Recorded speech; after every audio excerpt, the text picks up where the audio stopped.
Hello and welcome to Byju's Exam Prep IAS. A very, very warm good evening to everyone. I hope all of you are doing absolutely fine. I welcome you all back to your Thursday weekly webinar. In this webinar today, our focus would be mainly on answer writing practice. We are here for you today to discuss some of the most important issues that remain in the news throughout the past few days. We'll also be taking up questions based on those particular topics, discussing the structure of the answers, and also discussing about the content that can be written in all those questions. So once again, I welcome you all, and I'm glad that many of you have joined right on time. It's 8:30 p.m. and I see a flurry of you joining in right at 8:30. Always good to see punctual people. Now, I'll just wait for, let's say, 30-40 more seconds. Let's everyone also join in, just in case someone has had an issue with the connection. So I'll just give them a minute to join in so that they don't miss out on anything. And then we'll begin very quickly. I hope all of you are also enjoying the Cricket World Cup going on. I hope all of you enjoyed India's victory, not just today, the earlier victory as well. Perfect, perfect, perfect, perfect. So I'm sure all of you know how to actually ensure that you join this particular lecture on time. There are weekly webinars that go on at 8:30 p.m. every Tuesday and every Thursday. That is on the Byju's Exam Prep app. I'm sure by now you do have access to the app. If you download that, you just have to log into the app by your registered mobile number. Select IAS as your examination. This is by default IAS English, and this is where you'll get the option of home, my classroom, and all your classes will be appearing here. This is how you can access this. Now, without any further ado, let's jump on to the discussion that will be happening today. As I said earlier, we will be taking up 5 topics, not from any particular subject. As you can see here, we have in fact taken up topics from a range of different subjects for the UPSC mains examination. For example, we have taken up a topic from GS2, that is about the Hindi language imposition row. Then we have taken up again a topic from governance, that is about the backlog in the RTI application that was in the news. Then we'll also be discussing about Lothal Port. So that's a topic from GS1 from history. Why is it in the news? What kind of questions can be asked? Then we'll be discussing about Mission Karmyogi, again something that is related to bureaucracy, that's a part of GS2. Then we'll be talking about crimes against women in India based on the NCRB report, the National Crime Record Bureau report. That comes under the topic of social justice, social issues, etc. So a lot of varied topics have been taken up. The format is very simple, as I told you earlier. We will be discussing each and every topic. In the beginning of the topic, I will give you a question and we will discuss how to actually write answers to those questions. We'll be discussing these issues also, and I will also be giving you a structure to write the answers to all these questions individually one by one. You can also see and practice if you can actually come up with proper answers to these questions or not. As always, I'll be happy to take whatever question that you have.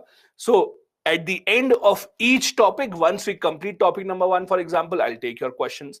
Then when we complete topic number 2, I'll take your questions again, so on and so forth. So by the end of all these 5 topics, I would be happy to take up as many questions as you actually have in your mind. Now, let's start with the very first topic that we have, that is the Hindi language imposition row. Now, what is this all about? Why is it in the news? What kind of questions can be asked? Let's first come to the kind of question that we will be practicing. So it's a very generic kind of a question that can be asked very, very easily in the examination. It can be asked either in GS2, it can also be a part of GS1 in terms of culture. The question is, embracing and promoting India's linguistic diversity will be a landmark step in our journey towards establishing national fraternity and social inclusion analyze. This is the question that has been given to us. Now, I'm sure all of you would have seen a lot of different types of questions being asked in the mains examination. There are some questions where you actually have to choose a side, where you are asked one side is better or the other side is better. Then there are questions where you have to detail pros and cons of a specific topic. Then there are some other types of questions where you have to give certain suggestions, certain reforms that can be introduced. And then there are these types of questions where you are just told to analyze the given statement.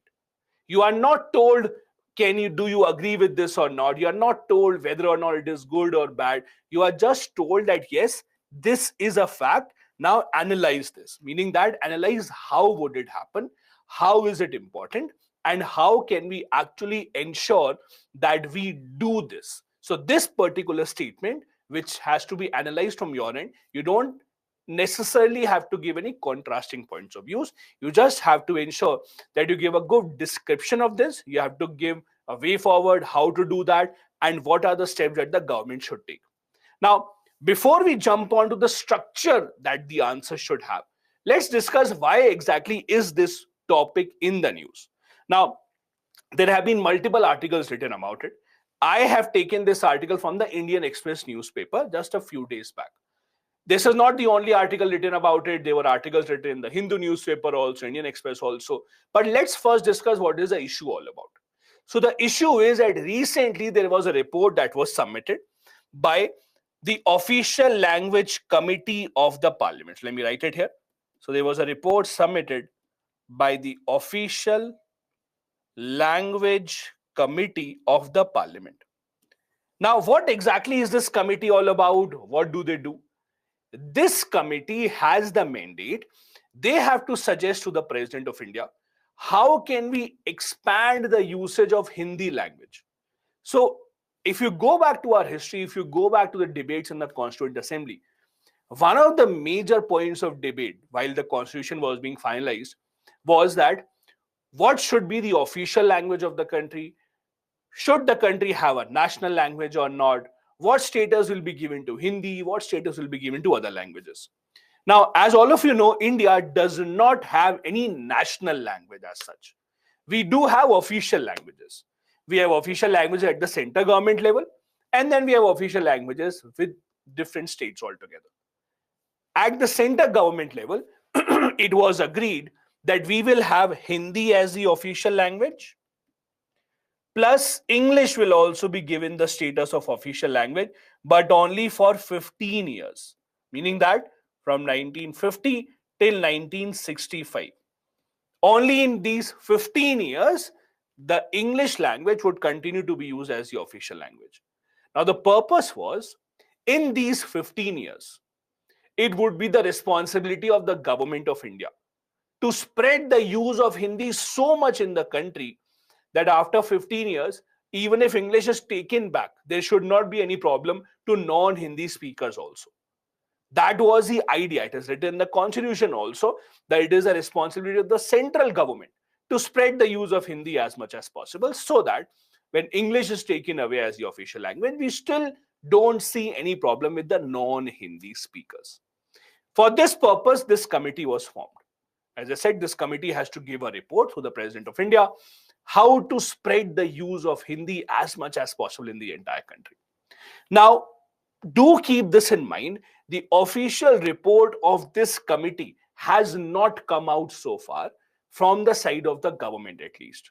But many media houses have said that we have seen the report, and this committee has said some very, very important pointers. For example, this committee has suggested that in the central government universities, as much as possible, the use of Hindi should be promoted.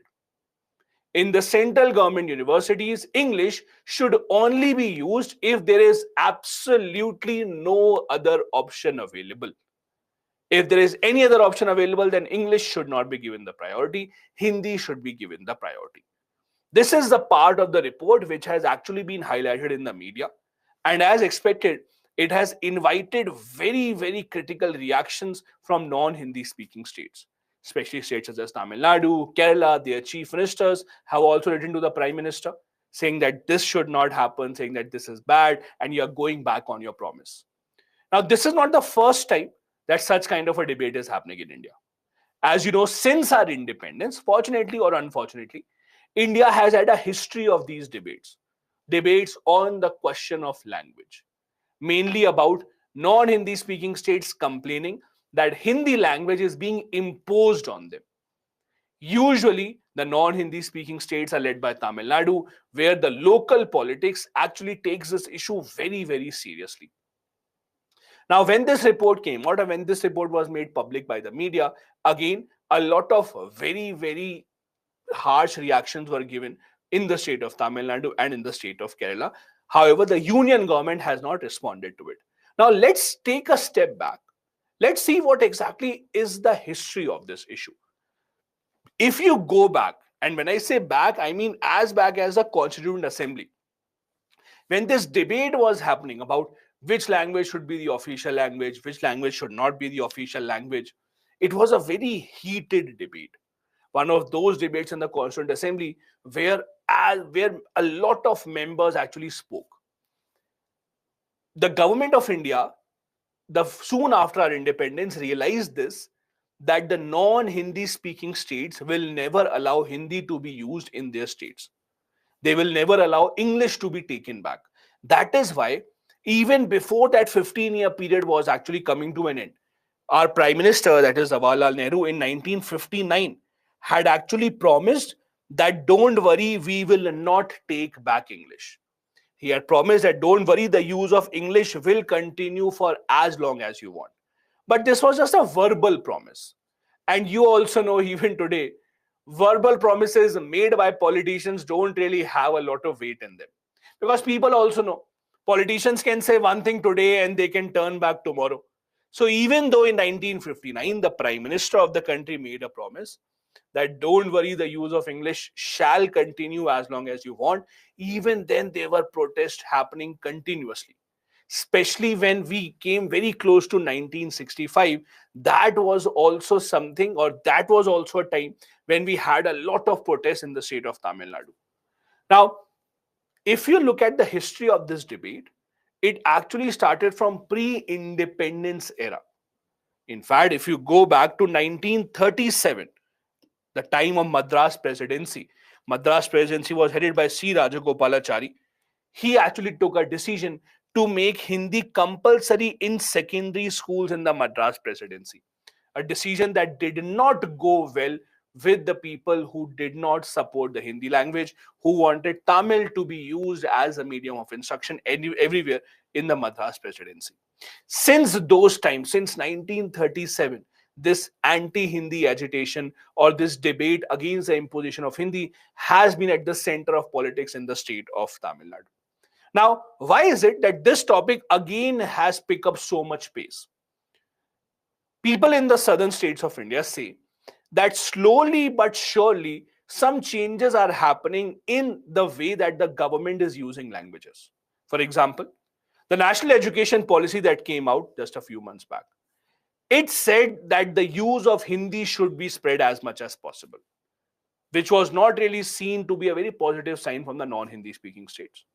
Not just this, states such as Tamil Nadu, Kerala also say that recently on their national highways, the signs that they have that used to be in local languages, they are also now being replaced and they are also now being translated into Hindi.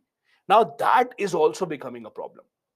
The other point that has to be understood here is this committee, the committee that has actually brought the topic again in the news, has said that in the central government universities, Hindi should be spread as much as possible.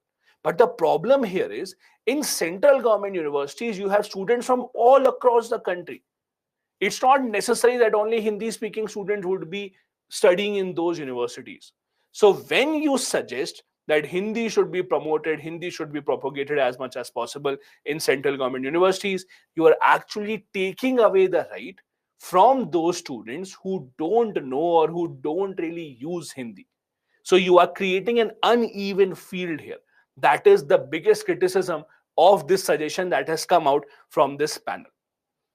Now, again, I will repeat, the government from its side has not said something like this. Government has not even responded to this criticism. But the fact is, it is not very, very hard to believe. And I'll tell you why. This committee is headed by the Union Home Minister. Now, since this committee is headed by the Union Home Minister, obviously the Union Home Minister and his views will have a lot of weight in what the committee has to propose.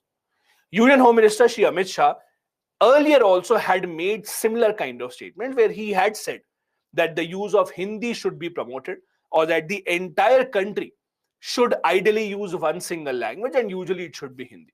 So when the media reports suggest that these kind of things have come out from the report of the Parliament Committee, it is not very surprising. It is something that people are very ready to believe, because these kind of questions or these kind of statements have earlier also been made. Now, this was the content for you to understand what exactly is the issue. Now, let's come back to what can be the answer to this question. Let me quickly take you back to what the question was, and then we'll quickly jump on. So the question was this: embracing and promoting India's linguistic diversity will be a landmark step in our journey towards establishing national fraternity and social inclusion, full stop, analyze. Now, understand this very carefully. In order to write a good answer, irrespective of whichever subject that you're actually practicing, you also know, usually a good answer should have at least 3 parts. There has to be a good introduction to the answer, then there has to be a main body, and then there has to be a concluding part, irrespective of whichever kind of question or whichever kind of question that you are attempting. Now, let's first discuss the introduction. What can be a good introduction, or what exactly do you have to write in the introduction? Ideally, introduction should have one of the two things. I'm giving you 2 options for the introduction. Either your introduction should have a fact, or your introduction should have a definition. Any one of the two. Either, depending upon the question, either your introduction should start with a fact or start with a definition. Now, let's look at this question. The question about India's linguistic diversity. Now, you have both the options. Either you can start this answer by writing definition of linguistic diversity. What is linguistic diversity? On the other hand, in this question, a better way to go forward will be to start with the fact. Now, what fact? There can be so many facts that you have. For example, you can have a fact such as India is one of the most linguistically diverse nations in the entire world, having thousands of languages. The Constitution also recognizes 22 languages in the 8th schedule of the Indian Constitution. You can start like this, or you can give a fact that the question of language has always been one of the most important questions, as highlighted by the Constituent Assembly also, that debated on this matter for many days and then decided to go ahead with 2 official languages. Something like that. Or you can also say that the fact that India is so linguistically diverse can also be understood from the fact that many of our states have actually been formed on the question of language. All these facts, you have so many facts that you have read about languages. Any of that can be a good introduction. So either go ahead with a fact or go ahead with a definition. Definition of any keyword that is written in the answer. That should be a way forward. The next question that you have to understand is, how many words do you have to write? For example, if it's a 250 words answer, right? Now, in the 250 words answer, what exactly do you actually have to do in order to divide the word limit? Now, ideally, what I'm telling you is ideally, 10% of your words should be in the introduction. 10% can be used for conclusion, while at least 80% have to be used in the main body. Usually, this is a good break of your words. 10% reserved for introduction, 10% reserved for the concluding part. The remaining 80% usually try and consume it in the main body. That is how a good structure of the answer can be formed. Okay. Now, let's first understand the structure of this answer, and then I'll take up whatever questions you have. I'm glad that you're asking questions. I'll be more than happy to answer those. So I hope that you have read the question now. Now, let's go back to what the structure of the answer is. Now, as I said, either explain what is linguistic diversity, meaning either give a definition, or you can go ahead with a fact. Now, fact can be about political debate about languages in India. You can go back to the Constituent Assembly debate. You can come back to the current debate. You can come back to a lot of different facts. But don't overburden your introduction. 1 or maximum 2 lines. So if it's a 250 word answer, 20 to 25 words of introduction should be good enough for you.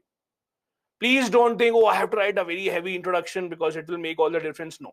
One maximum 2 lines of introduction would be more than enough. Please don't go beyond that. Now let's come to the main body. Now, as I said, this particular question is a question where you are given a statement that we have to embrace our linguistic identity to become a stronger nation, etc. The question is not asking you your view. For example, question is not saying should we embrace the linguistic identity or not, or the question is not saying what exactly is the government doing or what should the government do to embrace more languages. Nothing like that. So you just have to expand on what the statement was. The statement was that you have to, or India as a country has to embrace more languages. We have to be more inclusive. In short, we should not impose one language over the other. And this is the line that you have to take. So, for example, you can begin by saying the need and importance of preserving the linguistic identity. You can talk about the glorious past, that India has always been renowned across the entire world as one of the most diverse countries in the world, diverse in terms of language, diverse in terms of culture as well. Secondly, if you look at the question carefully, the question has a very interesting word called fraternity. Now, if you look at the word fraternity, this is also a very, very important word. Now, fraternity, that is brotherhood, that is a feeling of coming together. That also is a very, very important part of our constitution. So you have to focus on that as well, that India's effort to build a fraternity, or India government's effort to build a society that is cohesive, is based on the idea of inclusion, is based on the idea that one language or one culture should not be imposed on anyone else. You can also form a link between linguistic diversity and a national fraternity. Now, in order to ensure that your answer is actually relevant, in order to ensure that your answer is touching upon the important points of view, don't forget to mention some of the initiatives that have been taken up by the government, or some of the different types of laws that have been passed by the government. You can talk about the government's efforts to give classical language status. You can talk about government's awards such as Sahitya Academy awards that are given. You can talk about government's award, or you can talk about scheduled languages status, etc. All these kind of things are examples of government initiatives that can be taken. So what are the different types of government initiatives that have been taken in this regard? You can give an example of those as well. This has to be your main body.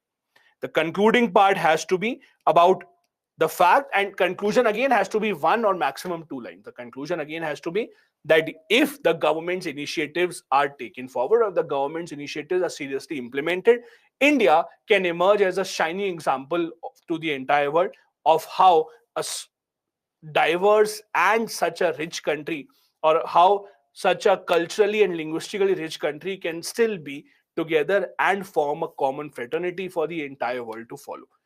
This kind of a conclusion can go forward. You don't have to take out pros and cons, that following one language has this pro, it has those cons. No, nothing like that, because you are not asked about this in the question. The question is just asking you to analyze the given statement, to expand on that given statement, rather than actually giving some other contrasting point of view here. This is the kind of thing that you can actually write.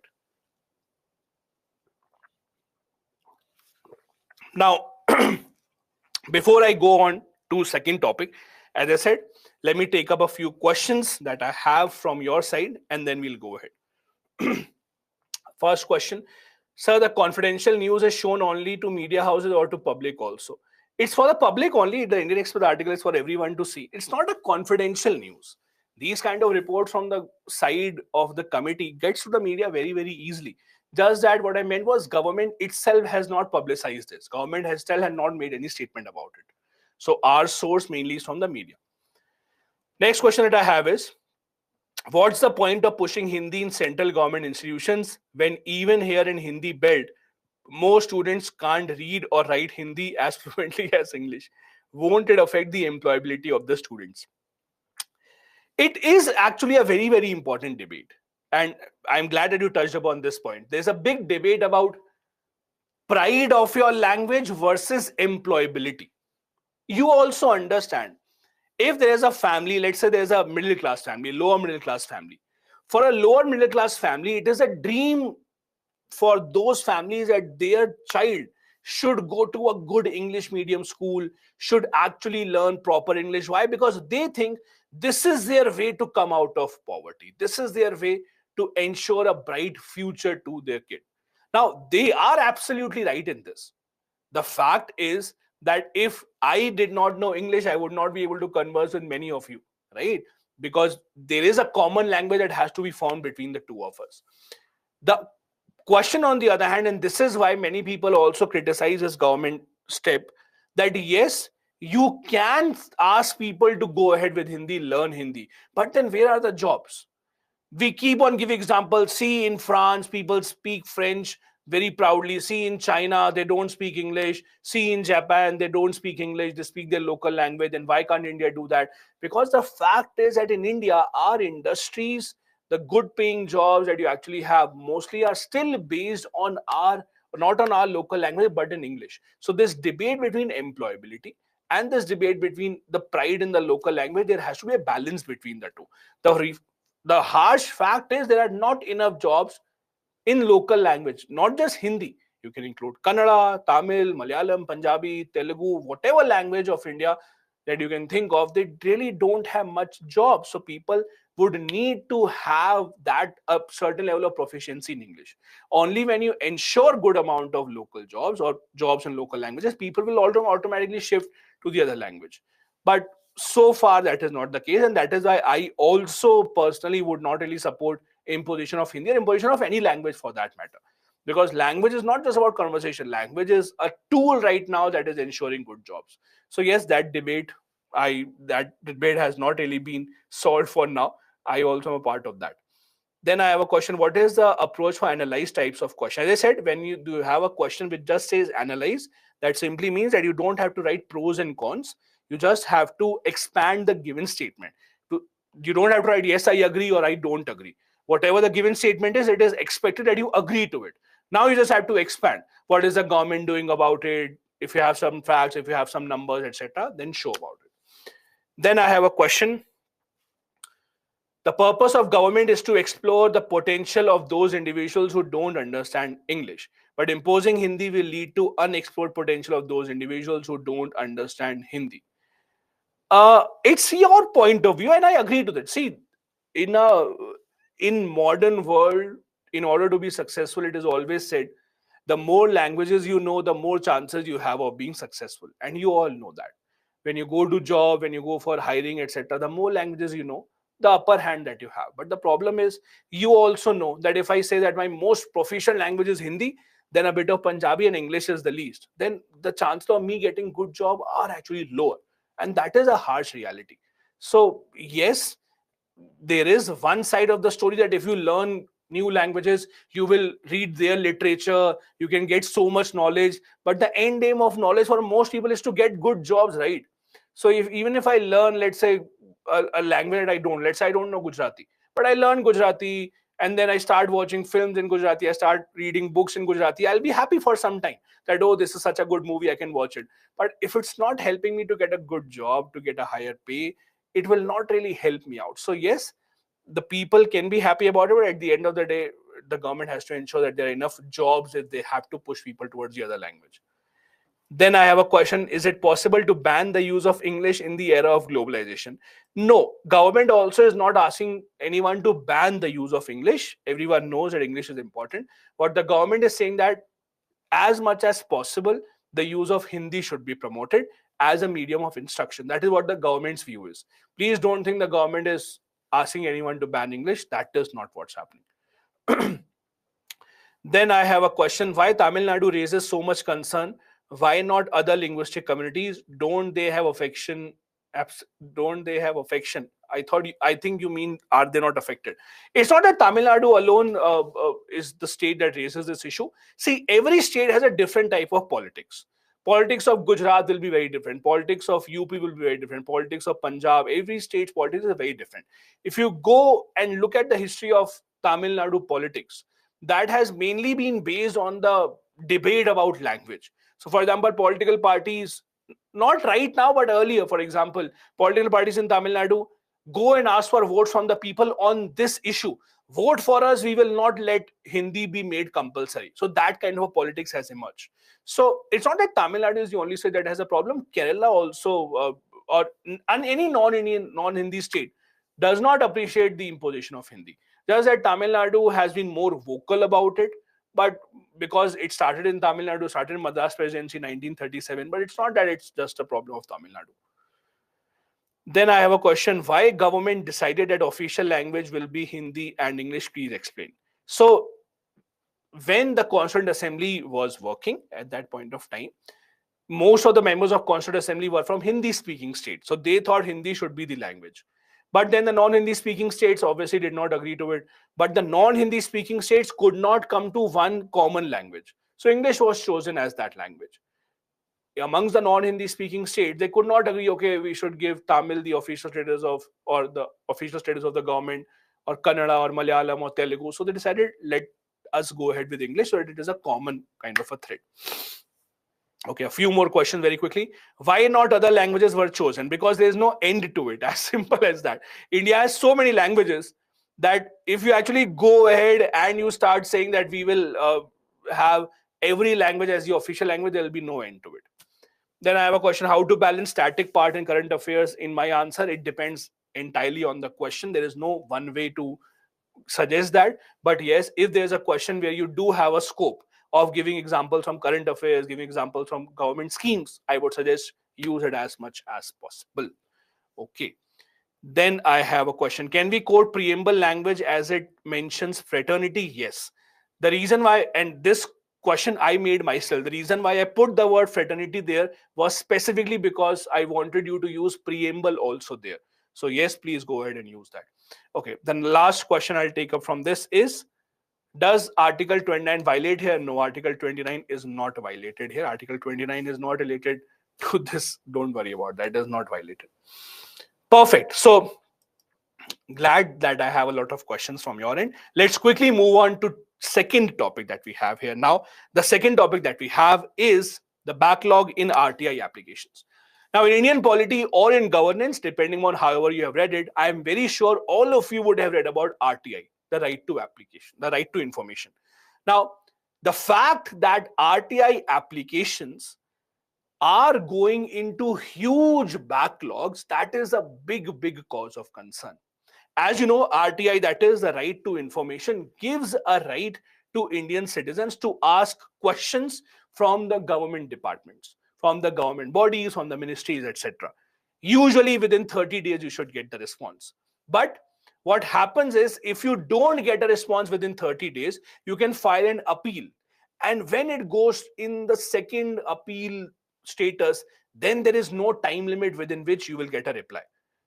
Because of which there have been a lot of backlog in the RTI cases. Now, before we go and analyze why exactly is this issue in the news, let me give you an example of a question that we'll be trying to write an answer to.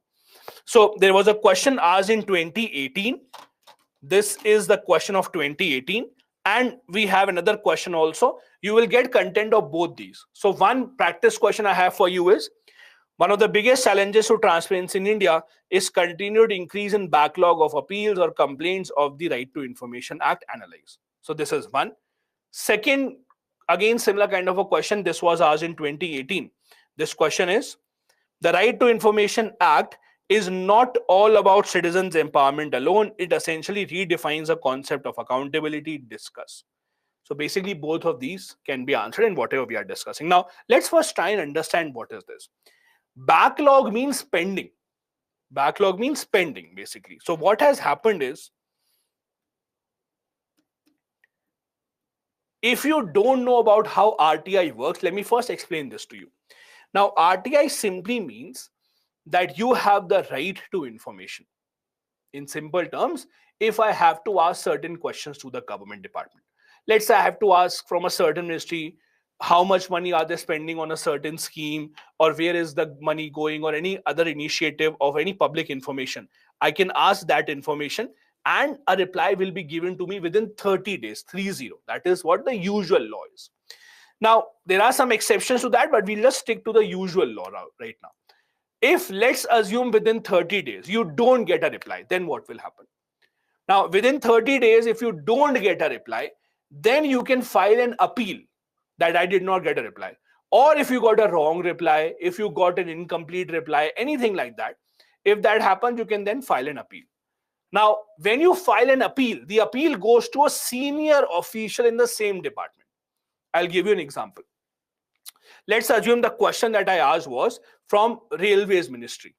I wanted to know about how many new trains will be introduced in the coming 5 years, or I wanted to know about when would be the bullet train project will be completed. Any random question, let's say I wanted to ask.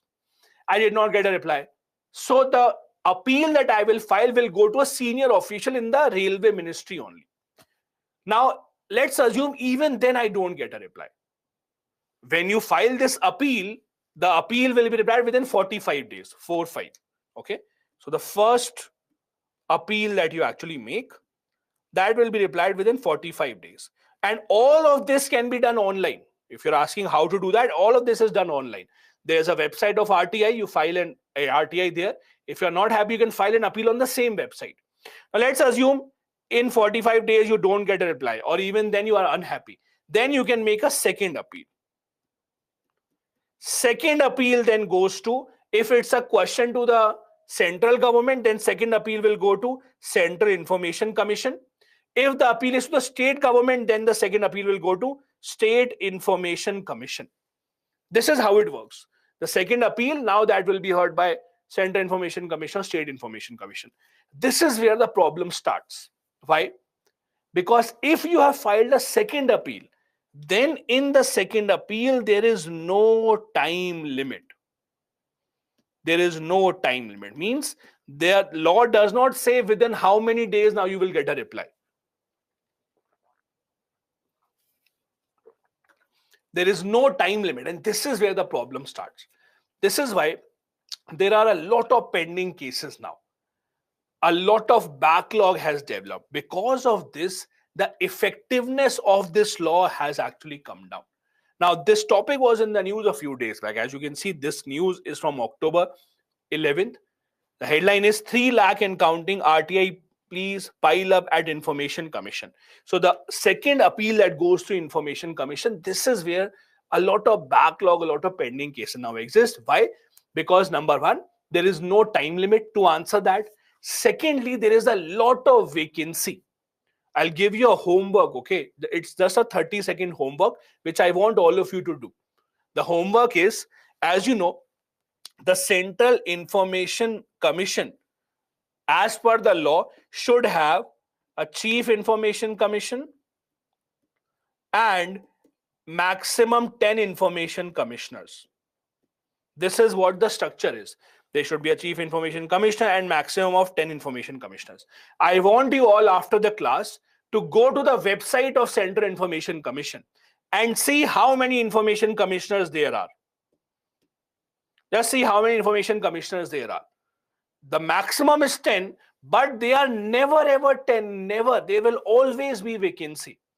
There will always be vacancy. The situation has improved very slightly now. If you go 2-3 years back, there were only 3 or 4. Now they have increased, but still not 10. Now the problem here is, because you have lesser number of people working in the commission, obviously the work will suffer, obviously the work will slow down, and this is what the problem is. So a recent report came out talking about the RTI application and the backlog of cases. So let me share some data with you. As per the recent report, there are about 3.15 lakh complaints or appeals that are pending in 26 information commissions across India. So there is a Central Information Commission at the union government level, and then there are state information commissions at different states. The highest number of pending appeals are in Maharashtra, then there is in UP, then Karnataka. Not just this, there are some states where the Information Commission is not even working. There are some states, 2 out of 29 information commissions are not even working properly. 4 state information commissions have no heads. No head means not this. No head means no person to actually head those. So there is a lot of problem that we have. Not just this, the RTI law, and I hope that you have read RTI law of 2005. It's a very, very important law. The RTI law, if you actually read it, you will see The law says that if information is not given within 30 days, or officer who was responsible to give information has given incorrect information, or he is hiding information, whatever, in those cases, there is a provision that penalty can be imposed on that person. Salary cut can happen from that government official. The law says that, but in reality, it doesn't happen. In reality, the report says in 95% cases, no penalty was imposed, even though the person did not give the information on time. Even though the person was hiding the information, even then, in 95% of the cases, no penalty was imposed. Now, the problem with not imposing penalty is you are not setting an example. Just imagine the class is at 8:30 p.m. Okay. And sometimes you come at 8:45, sometimes you come at 9, 9:30, and whenever you come, I start giving you entire revision thing. That is not how it works. If you are late, for example, then there has to be something that should be missing. So you should miss something so that you can learn from your mistake. Similarly, here also, if there is a government official who is not doing their duty properly, they have to be punished, penalized somehow, but that is not happening. So why would the government officials do their work seriously? Also, many state governments don't even allow online filing of RTI applications. That is also a big problem. At the center government level, if you have to file an RTI, and I would again, I would request you, it does not take much time, but I would request you to file an RTI online. It just takes 10 rupees. You'll have to pay a fee of 10 rupees. It's a very simple process. Just search RTI online. You will get to the website. You can basically, there's a very short form.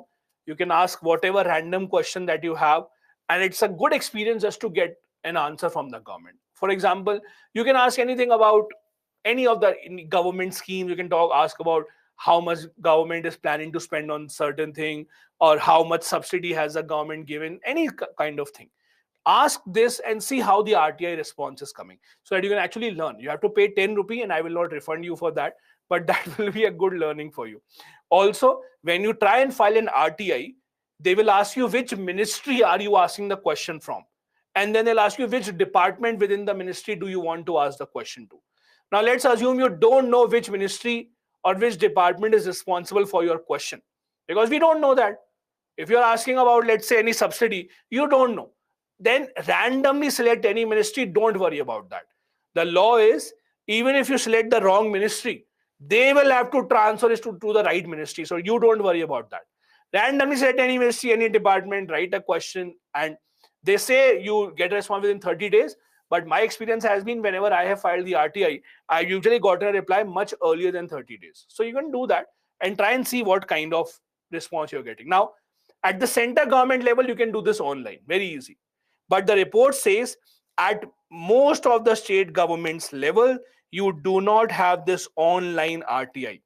The RTI appeal is not being made online, so it makes it very, very, very difficult. Also, those who are actually saying, will the government respond to this? Will the government respond to that? Obviously, if you ask government about question about national security, etc., they will not respond. So those kind of things actually don't come here. Now, as I said, there are a lot of issues in the working of the RTI. One issue, as we discussed, is the backlog. The other issue that we discuss is the vacancies. Not just this, there are still other issues. What? The reply that you get, usually there are vague replies. The replies that you get, government officials will send you reply because they have to send within 30 days, but they send vague replies. You don't even get your correct answer. Then there are other problems as well. For example, as we discuss here, many states have no online facility. And the biggest problem, there are a lot of exemptions. So if the government does not like your question, they have many reasons to actually say, no, we will not give you a reply. It is against national security, it is against India's integrity, it is against our sovereignty. They can have multiple reasons just not to give you a reply. So there are a lot of issues that still remain pending with the RTI. Having said that, let's see what kind of answer you can write. Let me remind you quickly what the question was, so that you actually remember, and then we'll come back. The question was the first one. One of the biggest challenges to transparency in India is continued increase in backlog of appeals or complaints of the Right to Information Act. Analyze. Again, the question is about analyze. So they are not asking you whether RTI is good or bad. They are not asking you whether pending appeals, pending cases are harmful or not harmful. They are saying that yes, pending cases, pending appeals are very bad. They are the biggest challenge in ensuring transparency. Analyze. So you have to give data about how many cases are pending. You have to tell why is it pending, and in the concluding part you can suggest how can we improve this situation. You don't have to give a contrasting point of view. You don't have to say that no, this is not pending or this is bad. Whatever the question is, you just have to elaborate on that. So again, as I told you earlier, introduction has to be what? Either a fact or definition. Now, in this kind of a straightforward question, you don't have anything for which you can give a definition.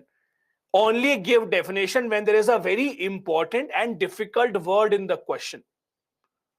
For example, let's assume in the mains examination, you have a question in GS3 about science. Let's say there is a question about cryogenic technology. Let's assume there is a question about uh, rice fortification, or let's say there's a question about ISRO's mission. Then in those kind of questions, there is usually a word in the question which you can define. Like if it's a question about cryogenic technology, you can start with defining what is cryogenic technology. But in these kind of questions where there is a RTI, what can you define? You can't say definition of information is this. You can't say what the information of right is this. No. So in these kind of questions where there is no complex word in the question, you can't give definition. You have to start with a fact only. So ideally, you should start with the fact about RTI. There are so many facts about RTI. Pending cases, you can say that RTI, although a noble law passed in 2005, right now has over 3 lakhs appeal pending, which is going against the entire idea of ensuring accountability. Those kind of facts can be written again in the introduction. 1 or maximum 2 lines should be more than enough. The main body again has to be about the details of the pending cases. Why are they pending? The reasons that we just discussed, and the fact that they are going against the entire idea of transparency. They are creating more barriers of information. There is no accountability. Accountability is missing. These kind of things have to be in the main body, the examples that we discussed. The concluding part has to be a way forward. That is, you can give a couple of suggestions. Suggestions can be that government must impose the penalties whenever anyone is found guilty of not abiding by the law, or that the government should ask the state governments to ensure proper implementation of the law, or you can say the Supreme Court can intervene. Supreme Court should also ask the state governments to actually implement the law properly. These kind of way forward in the same line can be the conclusion.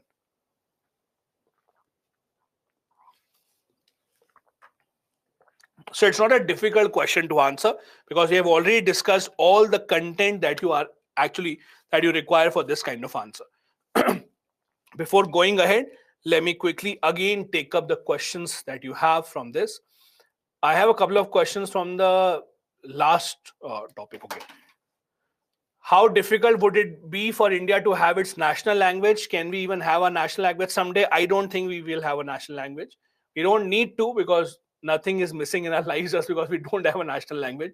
Plus, having such a diverse country doesn't really make sense to give that important status to one single language, because it will only create problems.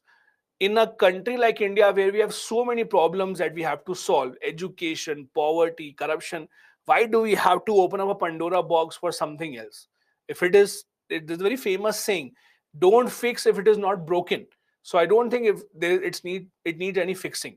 No one is saying, oh, I don't have a good life because my country doesn't have a national language.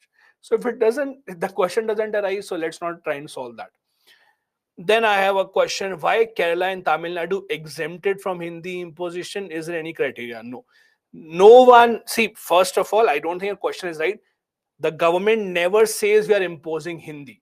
Some people from non-Hindi speaking states like Tamil Nadu, Kerala think that central government is imposing Hindi upon them, but the central government says no, we are not imposing Hindi.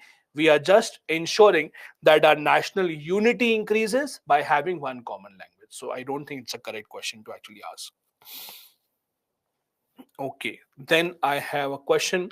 Is it possible that both the central and the state governments are deliberately restricting the proper implementation of RTI?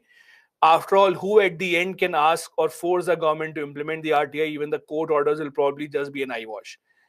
It is actually a fact. I'll give you an example. So basically, uh, just a second. I think I lost my pen. Just give me a second. Okay, sorry, I'll back here. So I'll give you an example of certain politicians. So there are certain politicians, for example, who are very much against RTI. So I'll give you an example of Telangana Chief Minister, KCR Rao. So Telangana Chief Minister, for example, is one of those politicians who has spoken up against RTI multiple times.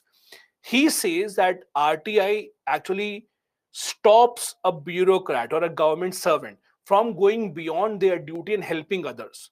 Because RTI actually is a tool that can also be misused by many people to blackmail government servants. If the government servant is going beyond their duty, helping poor people, helping someone who does not have proper documentation, even then, someone can file an RTI and actually can hold them responsible. So, in that sense, yes, it is very easy to believe that government would not want the RTI to work, because at the end of the day, government or RTI is actually holding the government accountable and no one else. So why would the government want that? And that is true with many other organizations, be it National Human Rights Commission, etc. It is okay to believe or to assume that yes, the government itself is stopping the implementation, because we have to understand, if the government really wants to implement RTI, no one can stop them. The other problem here is that there have been cases in the Supreme Court about RTI where people have filed cases asking this question once again, that I am not getting a reply from Information Commission, will you intervene? Supreme Court has said that no, we will not come in between the RTI law. It is the CIC, Central Information Commission, that is the body responsible for implementing this law. So even the judiciary has not done something. So the promise of RTI that was made in 2005, it is actually, unfortunately, I would say it is watering down. Unfortunately, the law is not as strict as it should have been, as it used to be. For various reasons, you can blame the government for that, you can blame government officials for that, but that is how it is. Then I have a question: how can we increase efficiency or accountability of the government? See, the harsh reality is, you or me, we can't increase the efficiency or accountability of the government. Only government can increase their efficiency and accountability.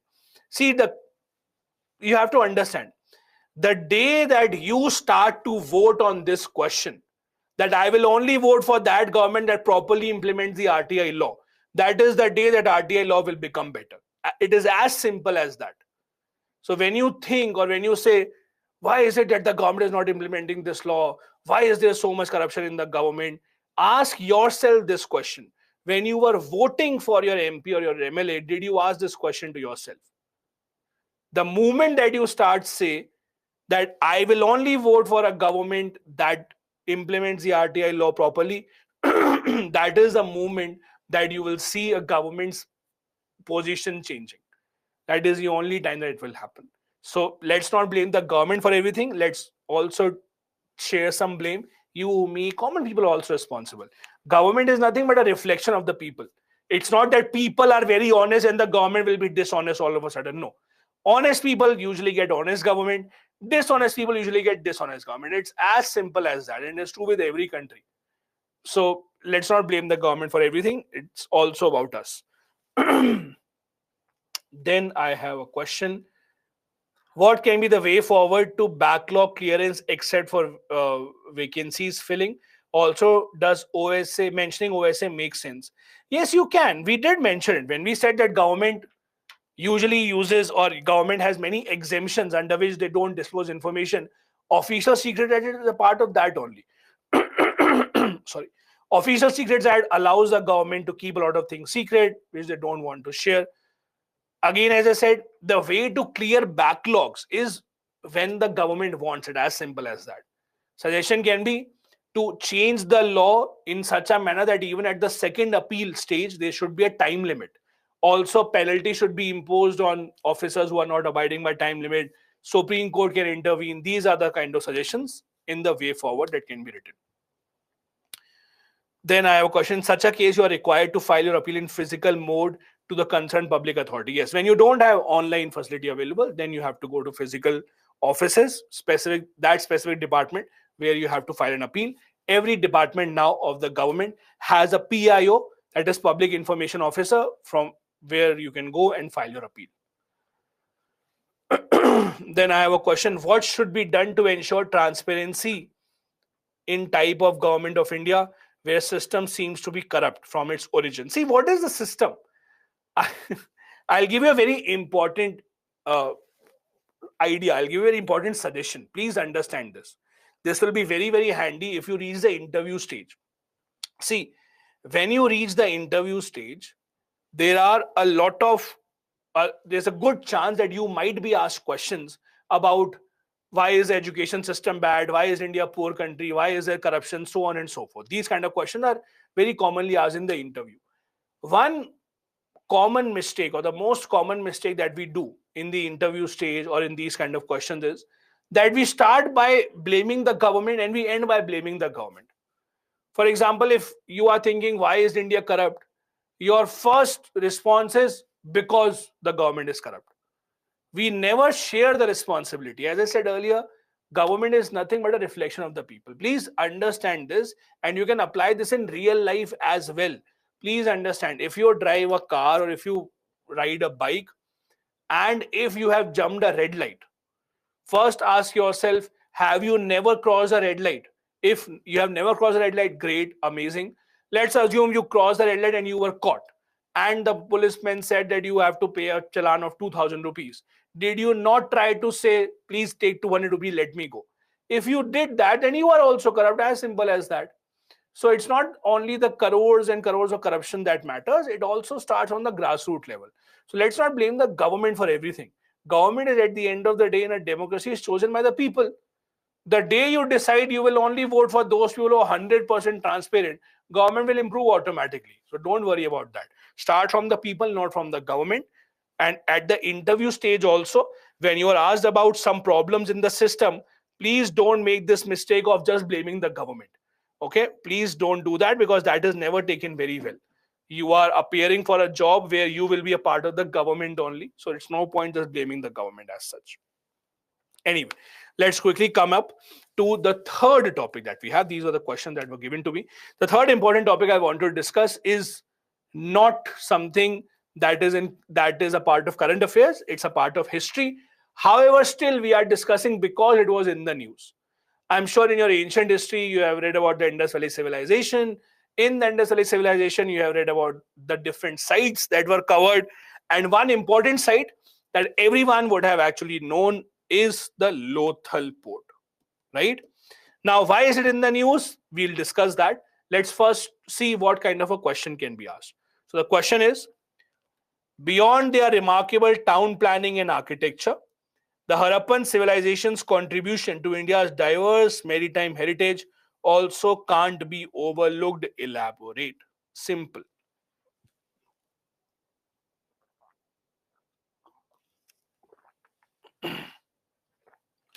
Now, again, the question is not asking you for your different points of view. The question is not asking you whether it is right or wrong. Was Lothal Port important or not?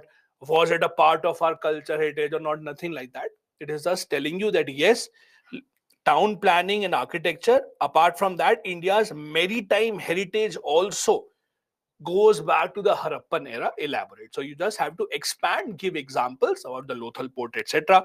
That yes, India's rich maritime heritage. When I say maritime heritage, what we usually mean to say is India has used its waters very well. We have formed trade relations with many, many nations since many, many years ago by the use of maritime trade, by the use of ships, by the use of navy, etc. And the question says it goes back to time of Harappan civilization. Now, usually when you talk about Harappan civilization, we usually refer to town planning, architecture that was so great. All of that is fine. But the question is saying that apart from that, apart from town planning, apart from architecture, even the maritime heritage that they built exists even today. The reason why I want to discuss this question was because of this news. That is, Lothal, the oldest dock in the world, to get heritage complex, there are different features, significance of the project. So basically, what will happen is the government has announced that they are actually building a big heritage project on the site of Lothal, which is one of the southernmost sites of the Indus Valley civilization. It's in Gujarat. The government will set up a national maritime heritage complex. So it's a huge project that will be set up here. It will have a lot of models. It will actually allow people to see India's history, and it will also be kind of an interactive place for the tourists to come in. Now, just to give you an idea, Lothal Port, if you see, this is where it is. This is the Lothal Port. This is where it is. So in terms of the Indus Valley civilization, one of the southernmost sites that we had. Now, as you can see here, this is at a very, very important position.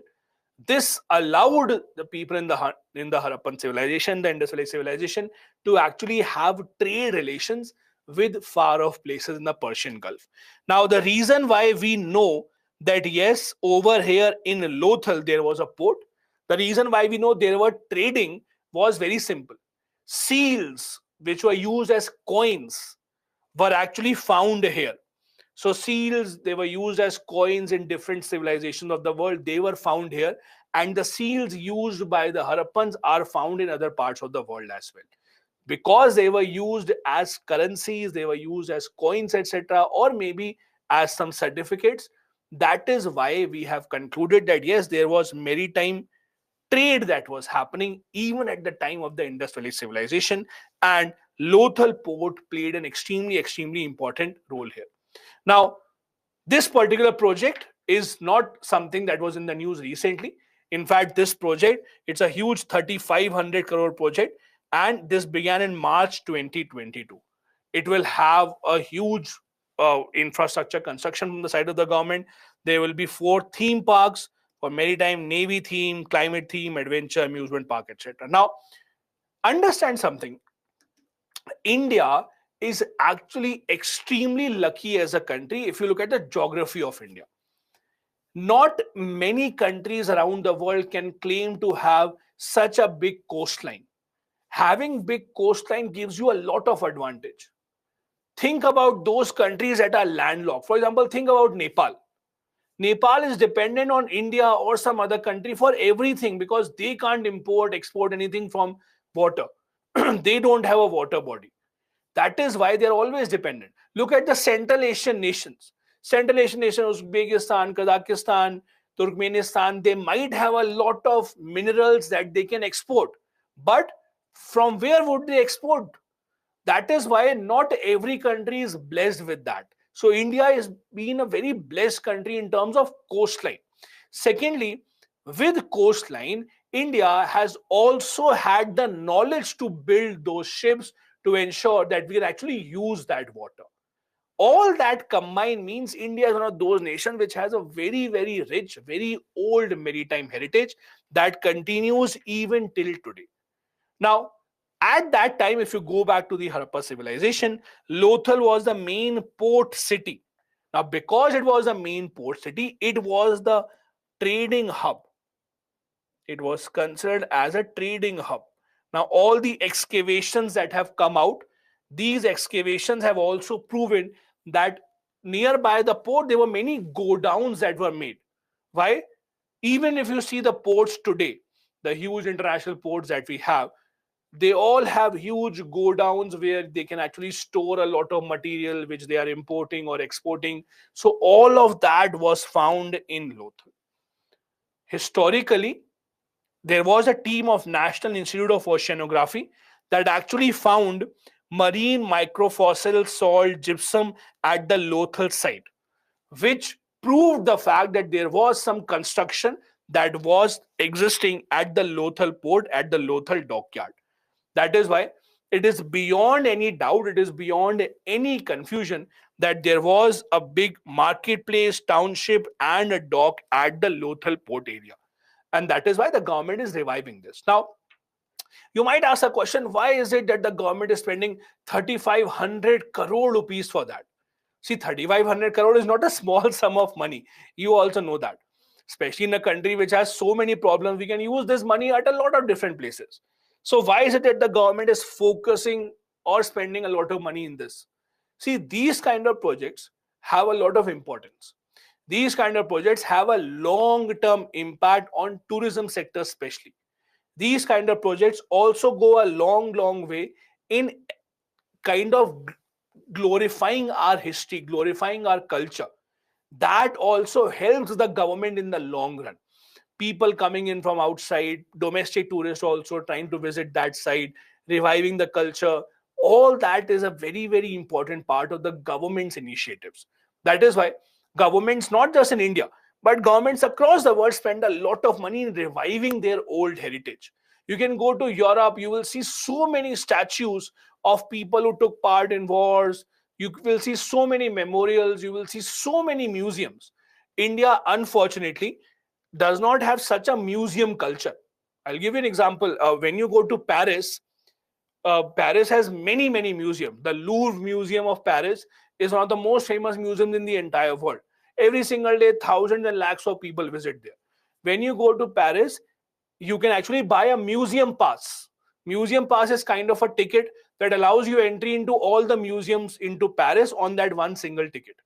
In India, we don't have that kind of a culture. We have a very rich heritage. We have so many things that people should see, but we don't have that kind of a culture. When you have a holiday, not many of us would want to go to a museum, right? Because we have not been seen, or we have not really seen those kind of places. So the government's initiative in this regard is actually a step forward in the right direction. Now, let's come back to what the question was. So I'll just take you back to the question. The question was this: beyond their remarkable town planning and architecture, the Harappan civilization's contribution to India's diverse maritime heritage also can't be overlooked. Okay, so basically, this is what you have to answer. Now, let's go back to what our structure should be. Now, because the question talks about Harappan architecture, also it talks about the maritime heritage, also, the introduction can be a fact about that. You can emphasize on Harappan architecture. You can talk about how it was way ahead of its times, how it is still seen as a benchmark in town planning, how the Harappan civilization and its excavations have lived the test of time, or have passed the test of time. Even though they were excavated thousands of years after their existence, they have still remained in their place. All these things are testament to the Harappan town planning and Harappan architecture. Now, the main body is where you have to start focusing on how the maritime heritage of the Harappan civilization was actually considered extremely important. You can talk about urban planning in the beginning, and then you can then shift focus to how Harappan seals, jewelry were found at different civilizations in Mesopotamia, which gives a good enough indication of existing trade between Harappan civilization and the other parts of the world. And you can then connect to how that civilization or that maritime heritage of India was continued throughout the ages by the other dynasties that followed up in India. And that heritage or that maritime heritage still continues even today. Usually, these kind of questions which ask you to analyze, which ask you to elaborate, are usually the easiest kind of questions. They're usually the easiest kind of question. The reason why these are the easiest kind of questions is that you don't really have to give different points of view. Whatever the statement is, you just have to elaborate. You just have to give proper examples. You just have to expand that, rather than actually giving different diverse points of view that I agree to this or I don't agree to this. So these kind of questions are usually the easiest to answer. The structure should remain almost the same in all these kind of questions. Let me see quickly some questions that were given. Okay, I have a question. Difference between analysis and elaborate while answering question. Both of these are almost the same. You don't, even if you don't make any distinction between the two, elaborate and analyze, that is fine.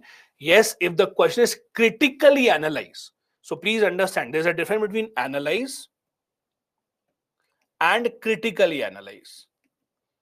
So when the question says to you that you have to critically analyze, in that case, then you have to bring out some negative points.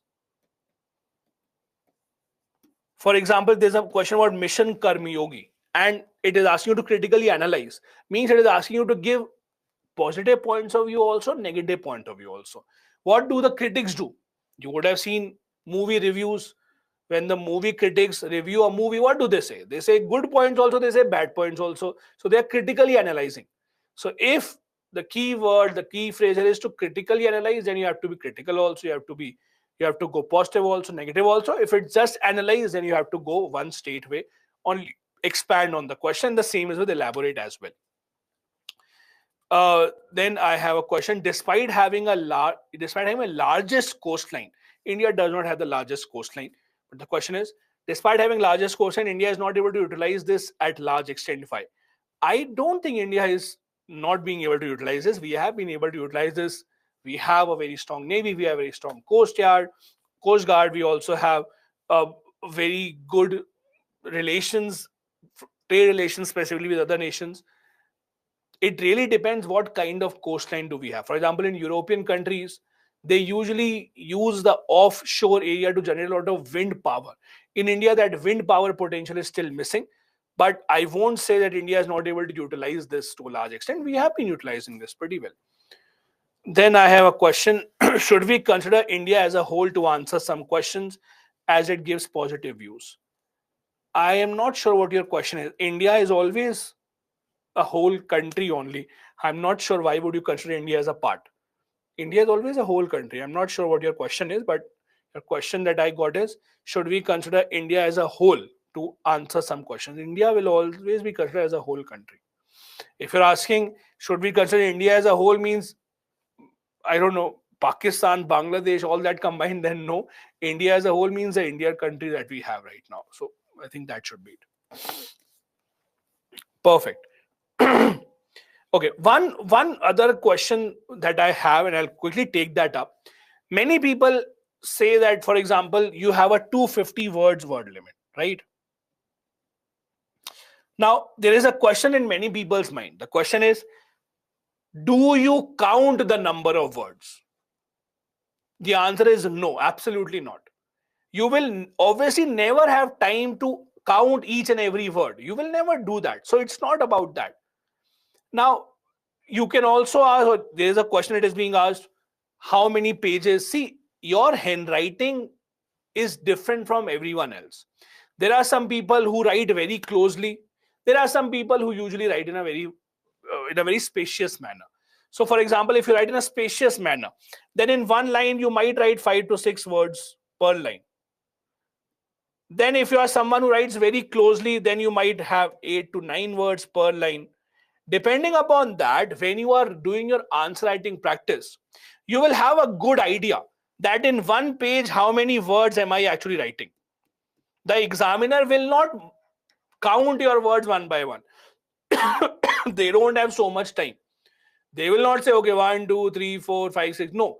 Examiners are so experienced. They have been in this field for so many years that if they look at your copy, they will get a lump sum idea how many words are these. So it's not about that.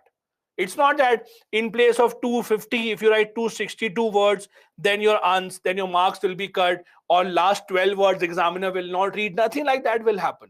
But yes, if you expand it so much that in place of 250, you're writing 320 words, then it will give a negative impression. Then it will become a problem. Plus minus 10-15 words is not really a problem, because again, the examiner is not counting the number of words, but they have a fair bit of idea when they actually look at your copy that how many words are there in this one page. Okay, first. Secondly, understand this. This word limit that is given to you is for your own benefit. And I'll tell you why. If you, and I don't know if any one of you, most probably you would not have actually written the mains examination, but if you see the UPSC mains examination, the way the paper is formed, it is such a lengthy paper that if you have to complete all the questions in time, you can only do that by abiding by the word limit.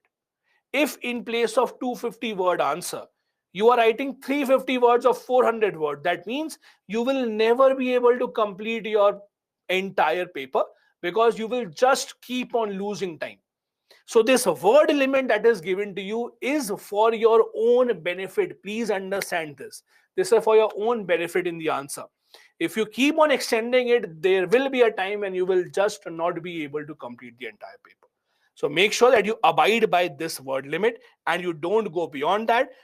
Now, whether in your handwriting 250 words is 1 page, 2 page, 2.5 page, 3 page, it depends on how your handwriting is. As simple as that. For some people, it can be 1.5 pages. For some people, it can be 3 pages. So it really depends on how your handwriting is, as simple as that. So don't keep on counting every single word because that will not really help you out.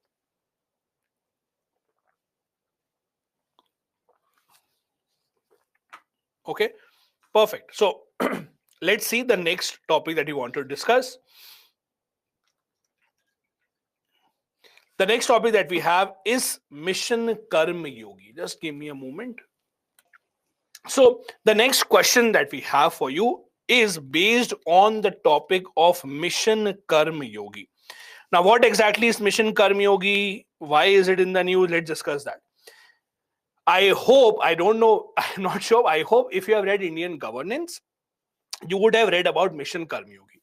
If not, if you have read about government schemes, then you would have read about Mission Karma Yogi. If even then you have not read about Mission Karma Yogi, don't worry, I am here to tell you. Now, what is Mission Karma Yogi? It is simple. There are a lot of problems in Indian civil services, in bureaucracy, right? So one of the major criticisms of bureaucracy is that once you become a bureaucrat, let's say once you become an IAS officer, then your learning stops. The problem here is, as bureaucrats, you are the main policy makers for the country.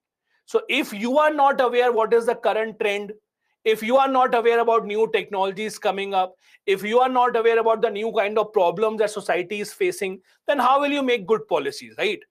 So the entire idea here is to ensure that the civil servants in India remain up to date. They can keep on upskilling, they can keep on learning new things. This is the entire idea, okay? For this, the government of India came up with Mission Karma Yogi. Now, Mission Karma Yogi is more than just a learning platform. Please understand this. When Mission Karma Yogi started, it is kind of an online platform. Like you log into Byju's Exam Prep app, you can see me and you can watch other teachers, you can attend those classes on that app, you can complete your courses, right? Similarly, the idea is government will make this online portal called Mission Karma Yogi. On this portal, there will be a lot of different courses which the IAS officers and the other bureaucrats can actually attend. They can be of different fields, they can be of different specializations, they can be about soft skills, they can be about different types of things. These officers would be asked to go through these courses, earn certificates, and the government will keep a track of all of that. For example, when it comes to promoting officers, or when it comes to deciding which officer should get the important post, which officer should not get the important post, when the government has to take these kind of decisions, government will keep all these things in mind. That is the entire idea of Mission Karma Yogi, okay? Now, there is one more thing. It is not just an online classes or online portal. The government is saying that in the long run, in the coming years, what they will do is this one portal will be for everything that the civil servants want. I'll give you an example. So I work at this company, this is Byju's, okay? Now, if I have to take a leave tomorrow, then what do? There is an online app that we have. On that app, I can actually put a request that I want to take a leave tomorrow or for 2 days or 3 days. That request will automatically go to my manager. That will be approved or not approved, whatever. So there's an online portal through which all of these things will happen, right? Mission Karma Yogi is trying to do the same for government officials as well. So for example, the bureaucrats, if they, for example, have to take a holiday, if they have to apply for an application, leave or whatever, they can go to the same portal, they can do the same. Then let's assume you're an IAS officer working in the Ministry of Education, okay? And let's assume you're not happy, you want to transfer, or you want to have a transfer to, let's say, agriculture ministry, or you want to go to urban development ministry or whatever. In that case also, you can go to this portal, apply, see if there are any openings in that ministry, apply request for a transfer, those kind of things. So in the long run, the government is trying to actually not just make Mission Karmyogi as a skill development portal, it will also be something that will be used for the bureaucrats, where they can communicate with the government, where they can actually come in touch with the government, those kind of things. But that will happen in the future. So this is what Mission Karmyogi is. Let's see a kind of a practice question here. So Mission Karmyogi aims at making Indian civil servant innovative, proactive, and technology enabled, while making them empowered with specific role competencies and high efficiency. Discuss. So as we discussed, this is what the Mission Karmyogi is. A lot of you have been saying, sir, would these courses be compulsory or not? These courses will not really be compulsory, but understand something. When you have to shine, or when you have to make a good impression on your boss, when you have to make a good impression in the eyes of your employer, what do? Even though things are not compulsory, but you go ahead and do that. That is how you actually shine. This is the same logic that is applied here. Most of the courses are not going to be compulsory. But if there comes a time when the government has to promote certain officers, when the government has to decide whether or not you should be sent to the American embassy, or you should be sent to Indian embassy in America, or someone else should be sent there. So government will see these kind of things. How much did you actually listen to the government? How many of these courses, how many of these skill development initiatives have you taken part in? These are the kind of things that are taken into consideration. Also, the interesting part is, and you might not like it, but in order to maintain this portal, remember, in order to maintain this portal, money will be deducted from the salary of bureaucrats only. That is compulsory. Okay, so if you don't like that, I'm sorry, but that part is compulsory, that the money will go from bureaucrat salary. It's not a huge amount. It's, I don't remember exactly, 400 something per year. Just 400 some random per year, if I'm correct. So it's not something because of which you will think, oh, now I will not prepare for UPSC exam, my salary will go here. Now what will I do? Nothing like that. But it is just that good to know information, that if you get a salary which is 50 rupees lesser than what you expected, 40 rupees lesser, this is where your salary is actually going. So this is what this portal will be. It will be run by the government of India only, but the management fee, or the fee for its maintenance, that will go from your account. Not right now, but once you become a bureaucrat. So don't worry about that. Now, let's come back to Mission Karmyogi. Let's discuss why is it in the news and what exactly is this all about. So there was an article in the Indian Express a few days back on this topic, and that is why I have actually brought this topic for discussion. This was an editorial, and the editorial was, it is an attempt to change the face of civil services in the country, Mission Karmyogi. Now, I will not go into detail of how this scheme will run, what will happen in this scheme, but I'm sure all of you would have already read at least about Mission Karmyogi. This was launched in 2020. The initial objective was very simple. Initial objective was that civil servants should try and build their capacity. I'll give a very simple example. Okay. Now, let's assume, and this is a very real example. In the past few years, all of a sudden, we have so much talk about cryptocurrency, right? We have so much talk about cryptocurrency, bitcoins, these kind of things. Now, when the government has to decide, should we allow bitcoins or not? Should we allow cryptocurrency or not? Should it be banned? How should it be regulated? At the end of the day, who will make policies? Who will make regulations? The bureaucrats only, right? Now, do you imagine, let's assume there is a additional secretary right now in a ministry, or there is an let's say a higher senior level official bureaucrat who's very close to the minister. Those secretaries would be, let's say, in the age of 50. Now, I am not going against anyone, but in reality, do you think a person who is 50 years old, not someone who is very tech savvy, they might not have the best knowledge about how bitcoins work or how cryptocurrency work, right? You also know this. I am not judging anyone. You can just take the same example in your house. Does your father know more about cryptocurrency and bitcoins, or do you know more? I'm not just talking about randomly investing, but the concept, how to make policies. Would he know more, or would your mother know more, or would you know more? It's more about age, right? So when you expect people at that age to actually make policies, you first have to ensure that they have expertise over it, right? Is it not logical? Like, without expertise, how can they actually make random policies? They can't. Simple. So that was a big problem that we were not able to solve earlier. This is a real example of how the problem will be solved. These are the kind of courses. For example, if the government right now has, let's say, 80 people or 80 bureaucrats working in the telecom ministry, or we have so many bureaucrats working in the Ministry of Electronics and Information Technology, they will be asked that you go undergo these kind of courses. Ministry of Finance, they will be asked, take these courses, understand what is this, and then come up with policy suggestions. As simple as that. That's an idea. Similarly, we had the pandemic. Now, during the pandemic, government had to make so many policies about regulations, who will get the vaccine, who will not get the vaccine, when the vaccine will be given, how much gap will there be. So if the bureaucrats have to know about that, they are not doctors, they have not learned these things, they have not learned how vaccines work, etc. So they have to develop those skills. They have to get that knowledge first in order to have effective policy making. This is where these kind of portals actually come into the picture. So they are about capacity building of individuals. I also want to give you one more information. Many people have this misconception that when you become an IAS officer, then you are not able to get any more skills. That is not what happens.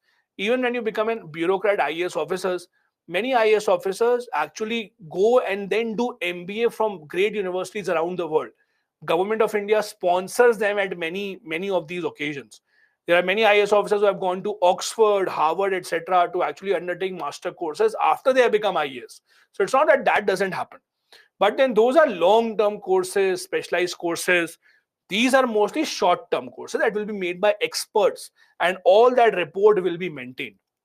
Now, there is also one more idea that you might have in your mind. Is it compulsory? Is it not compulsory? How will the government keep a track? I'll give you an example. Few months back, the Prime Minister of the country, he held a meeting with some DMs, district magistrates. Who were the DMs? Those DMs were called to the meeting in where their districts had a very low vaccination rate. So the COVID-19 vaccination in certain districts, the vaccination rate was 60%, 70% only. Many people did not take the vaccine. So those DMs were specially called on a meeting by the Prime Minister directly. Now, you can say that getting vaccination was not compulsory, but the government can hold the bureaucrats responsible. They can hold them accountable. So in these kind of courses also, there will be a record kept from which state, how many officers are undertaking the courses, what is their performance. That is how these kind of courses actually work, and that is how they are regulated actually. So please ensure this when you become a bureaucrat, even though it may not be compulsory, but do all the course of Mission Karmyogi, you will be on the good books of the government. Okay, so that's the advice for you. It aims to prepare civil services officers to tackle all these challenges that they might face in the future. And they also try to promote ease of doing business. Now, how is this? As I said earlier, bureaucrats will be trained on a lot more things to make better policies. And also this kind of a portal is not only for online courses. In the future, it might also turn into a kind of a portal where the bureaucrats can actually log in for their leave applications, for transfer, for promotion, all these kind of things, for whatever they have to communicate with the government. Mission Karmyogi mainly focuses on these things to ensure there is better policy making, to give them more knowledge about how to make good policies, to have better institutional framework, to improve their competency, to have digital learning, to have electronic human resource management. This is what I was talking about. Registering your leaves, different types of applications, tax related purposes, promotion, etc. Every single thing, whatever you want, can be done from this app. This is not live right now. There are some courses which have gone live, but these kind of things are still not something that has actually gone live. They will be live in the future. And the government will also monitor and evaluate the performances. This is what Mission Karma Yogi is. Now let's come back to what the question was and how to write the answer. So the question, I'll just take you back what the question was. Mission Karma Yogi aims at making Indian civil servants innovative, proactive, technology enabled, while making them empowered with specific role competencies and high efficiencies. So you have to start, the introduction has to be what? Fact or a definition about Mission Karma Yogi. So you can write facts about Mission Karma Yogi, which we discussed. For example, you can write this. It was launched in 2020 to enhance governance through civil service capacity building. These kind of things, 1-2 lines maximum, can be a good introduction for you to start. Then you can talk about the role that this portal will play. As I gave you examples, you can also give examples of how in certain areas specialized knowledge is required for policy making. You can give examples of new technological advancements in terms of Bitcoin, cryptocurrency. You can talk about pandemic. You can talk about how new emerging challenges require more knowledge and more competency from the civil servants to actually make better policies, and that is how it is important. So all these things can be in the main body. Then the conclusion would be that it is not just about the platform. If we have to improve the working of the civil servants, there also has to be a change in the temperament and in the way that the civil servants actually work on the ground. Because we also have to understand, just making a new portal, just creating online lessons automatically would not really mean that the situation will improve drastically. Apart from making such kind of a portal, apart from having such kind of a platform, you also have to ensure that there is a proper behavioral change and the civil servants are actually ready to make better policies and help people in the long run. This was a kind of answer that you can write. Before I come on to the last topic that we have for you, crimes against women in India, let me quickly again see some questions that have been considered. Okay. And I have a question. Government can also categorize courses as high, medium, low priority for any other officer that can help. Yes, obviously. See, whenever government launches these kind of platforms, obviously the government will take care of all of that.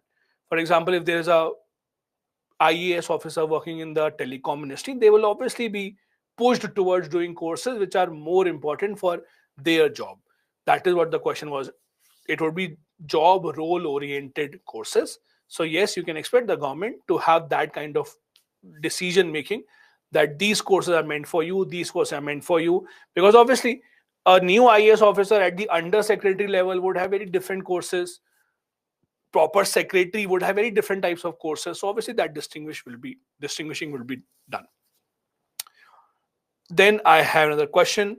Earlier, there have been online training programs for civil servants. What is the difference in Mission Karma Yogi? So what Mission Karma Yogi will do is, earlier, the programs, the training programs that we used to have were random. They were not on one single platform. I'll give you a very simple example. You can watch hundreds of videos on YouTube about current affairs, about different types of things, but you have to search for all of them differently. It's difficult to keep a record of that. In its place now, if you have one single app, Byju's Exam Prep app. So on one app, you have the notes also, you have the classes also, you have your test also, every single thing. So that is the difference.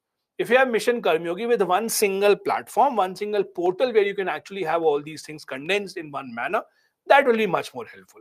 Also, as we discussed, the government plans to expand Mission Karma Yogi and not just remain and not just keep it for these online courses. In the long run, the Mission Karma Yogi will have many, many other things: human resource management, communication of the bureaucrats with the government, all those kind of things. So in that sense, it is different as compared to the earlier courses that we have. Then a question, what do we need to write in discuss question? See, all the keywords that we have taken today are the same. All the keywords that we have taken today are the same. Discuss, elaborate, comment, analyze, they are more or less the same. So you don't have to go too much into that. Don't worry. All of these are the same. Okay. Perfect. Perfect. Perfect. Okay. Seem like a good time to jump on to the last topic that we have. Last and unfortunate topic. I wish we did not have to discuss these, but this is a harsh reality. Crimes against women in India.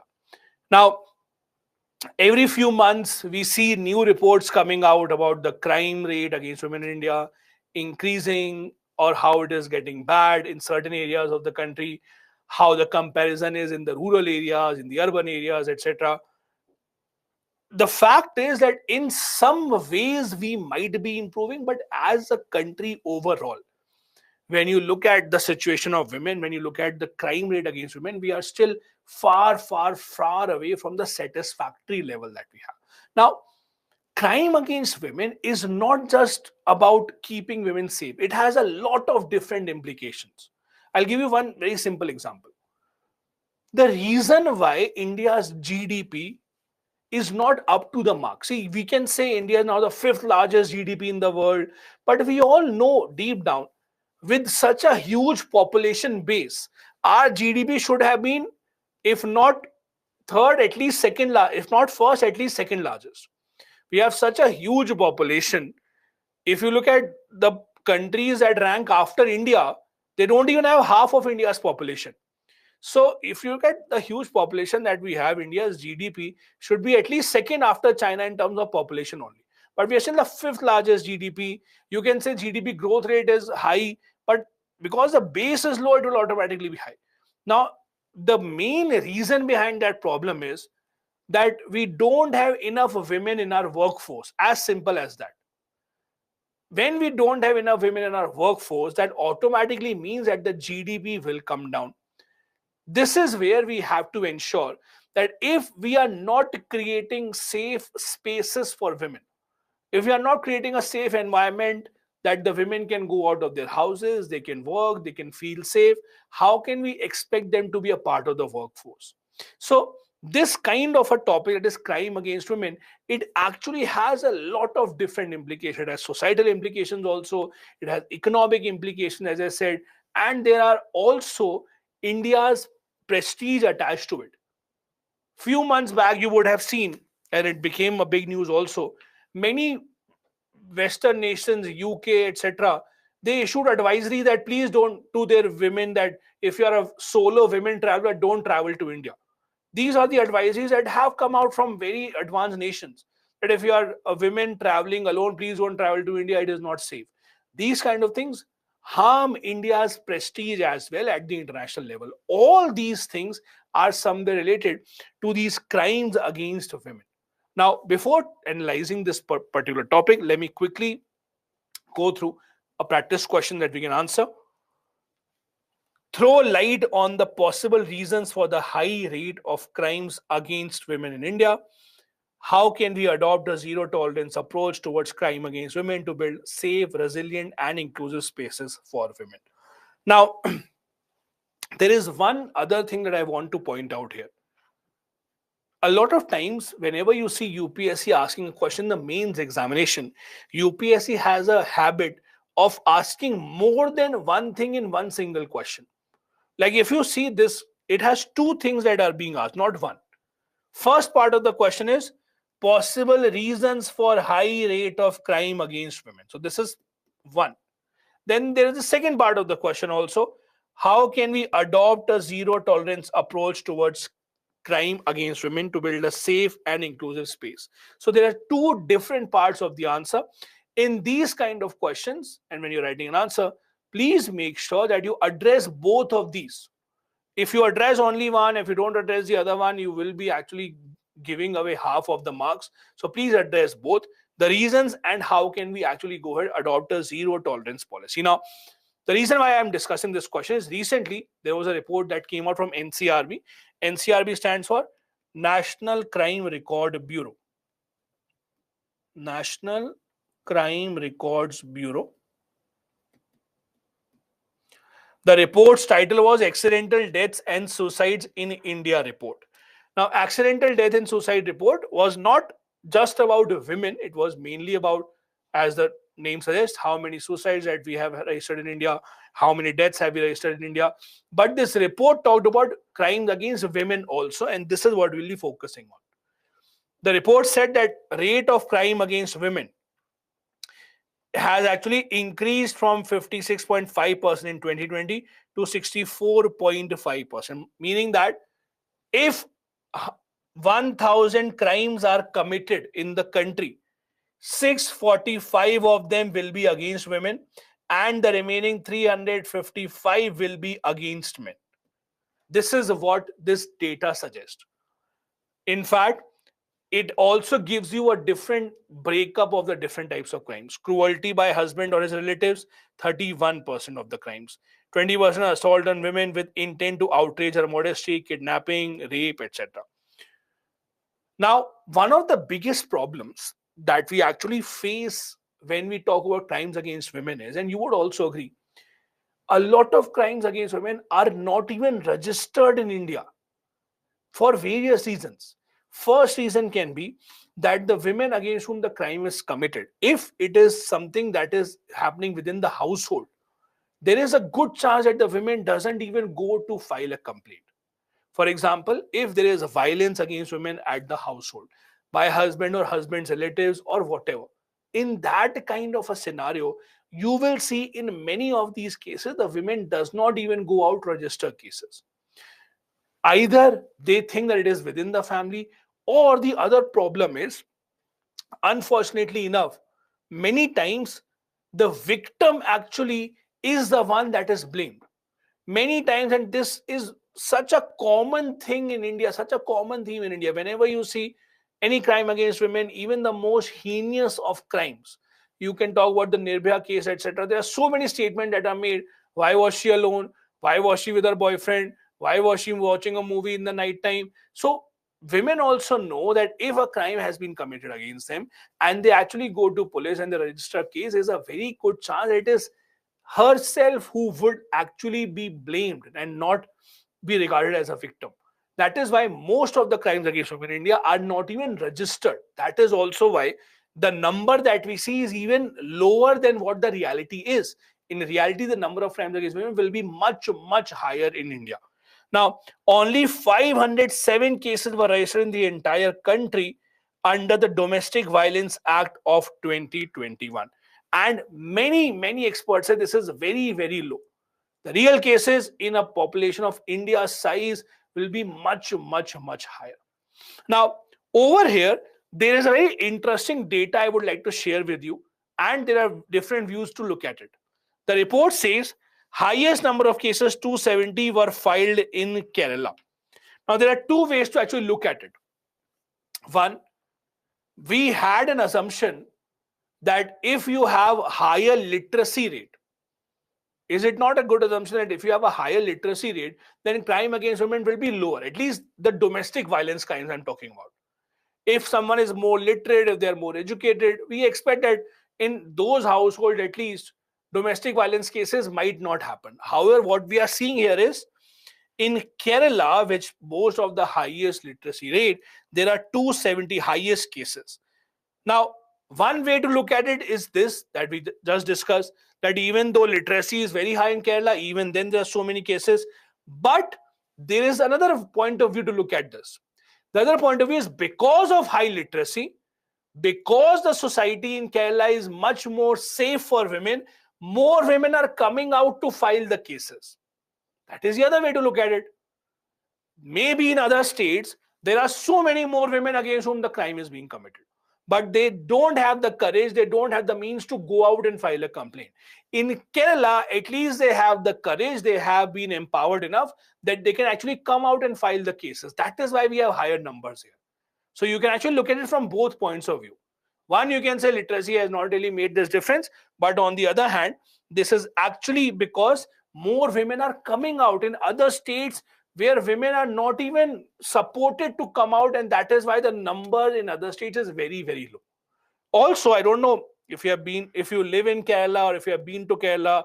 For example, I have been to Kerala, I've traveled there. So you can see Kerala is more of a matrilineal society. When I say matrilineal society, means it's a society where you will see a lot more women working. For example, you go to Kerala, you go to small cafes, restaurants, you'll see a lot of them being run entirely by women. You'll see a lot of shops, a lot of places run entirely by women. The number of working women in Kerala, for example, is very, very high, where they play the role of the leader of the family. So that is why in states such as Kerala, you do expect that even if there are lower cases of domestic violence, more women will come out. They will actually be empowered enough to go and register a case. So that is why this explanation is not really about the fact that literacy is not having an impact. It is mostly about, in Kerala, at least they are coming out in larger numbers and they are actually coming out and registering these kind of cases. If you can actually see state by state comparison,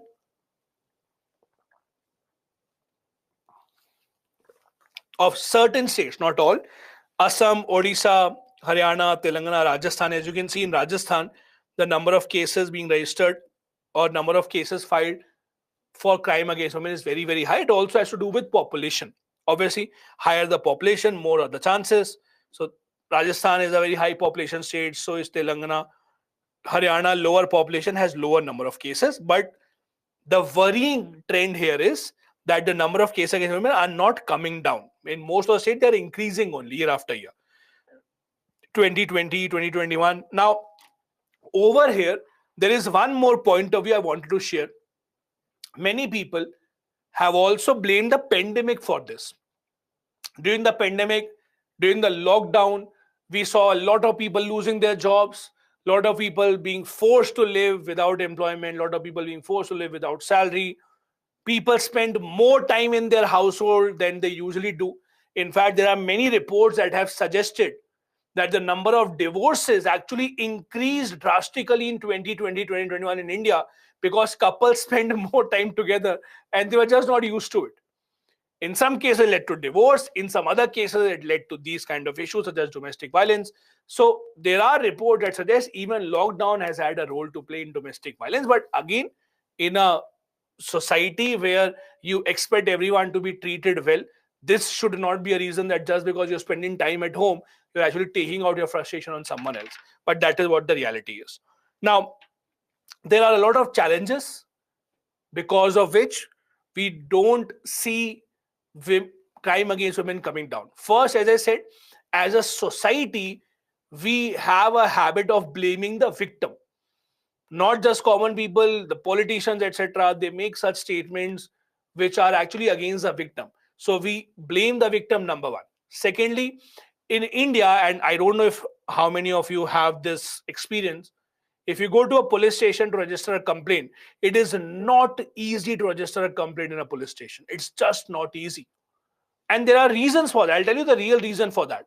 See, when the chief minister, or let's not say chief minister, let's say when the leader of any state says that crime in our state has reduced, how do they actually give ranking to police stations? How do they say this police station is very good, this is very bad? They see how many pending cases do police stations have. So for a police station, if they have, let's say, 10 pending cases, it is very bad for them. So how do they have 0 pending cases? Don't register a case, as simple as that. The lesser cases you register, the lesser are the complaints that you have to solve. The lesser are the complaints you have to solve, the better your police station will look. It will receive all the rewards from the government. That is also a big reason why it is very difficult when you go to a police station to even register your complaints. That also has to change. That also has to actually change. We have to make sure that the police in the country has to be more sensitized towards gender issues specifically. Not just this, most police stations in India don't have enough women officers. Many times you see women and men being kept in the same prison because they don't have enough lockup space. We don't have enough people or enough women working in the police forces. That also becomes a big, big problem. So you have to sensitize the police. You have to sensitize the agencies. You have to ensure that as a society, we don't start to blame the victim. The person who committed the crime is the one who actually has to be blamed. The victim shaming thing has to end. That is why we need to bring in a lot of changes in the society. I'll give you a very simple example. I don't know how it happened in your school. In my school, we used to have this subject called moral science. I still remember whenever we used to have this moral science class, or the science teacher used to come, or the Hindi teacher used to come, or English teacher used to come, basically whichever teacher who thought that their syllabus is lacking, so their syllabus was going slow, they actually came in and they said, no, I will take the moral science class. So in the entire year, for example, if we should have had 100 moral science classes, we hardly have 5 or 10, because all of them were taken by some other teacher, right? Because no one gave importance to that subject. Now, just imagine in a society where, and this is not a joke, in a society where children have to learn these things, if you are not even serious about moral science classes, if you are not even serious about giving these values, you are more serious about completing your science, maths, English, geography, all these kind of syllabus, then what do you expect the children to learn? So it all starts at the grassroots level. You might say, no, moral science was nothing, just stories. But that is the formative age. That is when you can actually mold the minds of the children. So if you don't take that seriously from the very small level, you can not expect all of a sudden for the mindset to change when they are grown up. Grown up boys, if you don't like them, they are like that because they were not taught good things in the childhood. All of that needs to change. That is how we will ensure that crime against women or violence against women is actually reduced. Now, let's see what the question is. Now, I'll take you back to the question very quickly so that you remember that.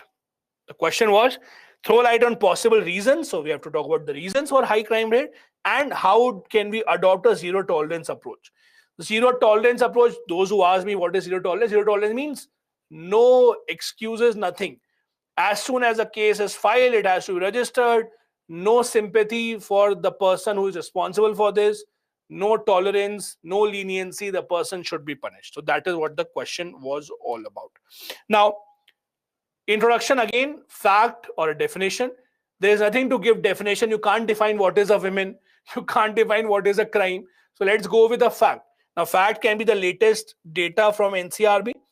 You can talk about how the number of cases against women are increasing year on year. You can talk about any specific cases, talk about domestic violence cases, rape cases, etc.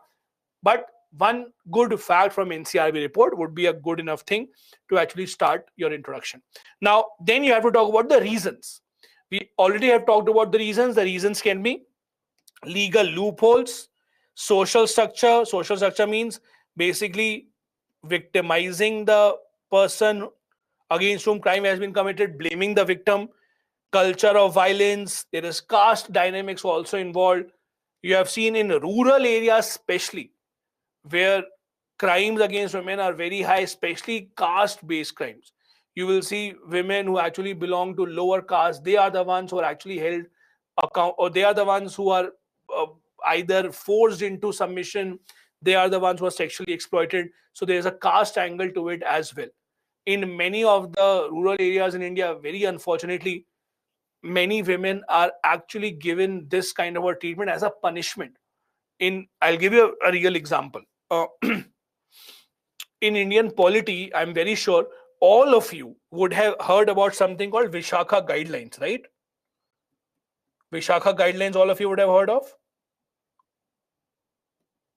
Now, many people or many of you might not know the case of Vishakha guideline. Do you know what the case was? Let me tell you what the real case was. Now, Vishakha guidelines case was that in 1990, so there was a social worker, an NGO worker in Rajasthan called Bhavri Devi. Now, her job was very simple. Her job was that she had to stop child marriages from happening in Rajasthan. So what happened was she saw a child marriage, she was preventing that child marriage. That marriage that was happening, it belonged to an upper caste family.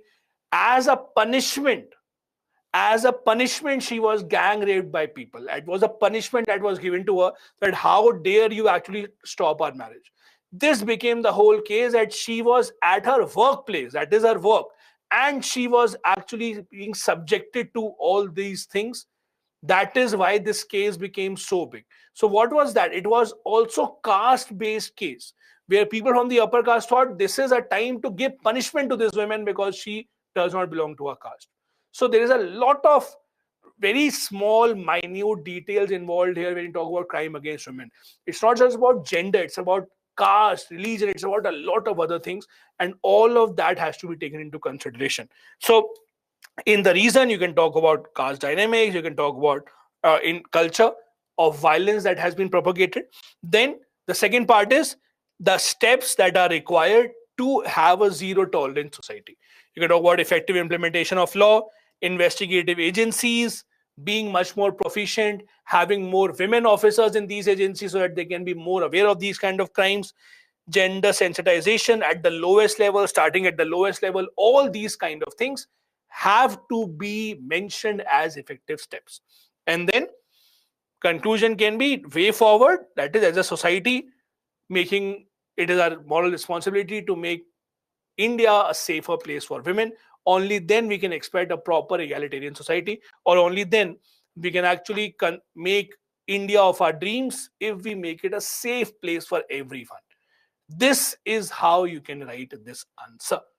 Now, these were the 5 questions that I had. I hope this was helpful.